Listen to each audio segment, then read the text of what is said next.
239 человек, один самолет. И загадка, которую не могут разгадать до сих пор. В 2014 году рейс MH370 вылетел из Малайзии в Китай. На борту находились 239 человек. Первые часы полета проходили нормально, но затем самолет внезапно исчез с радаров.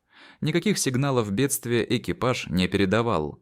Началась крупнейшая поисковая операция в истории авиации. Поиски продолжались долгие годы и стоили сотни миллионов долларов. Позже в разных частях Индийского океана нашли несколько обломков. Но что именно произошло с самолетом и его пассажирами, никто точно не знает. Эта тайна остается одной из самых загадочных в 21 веке.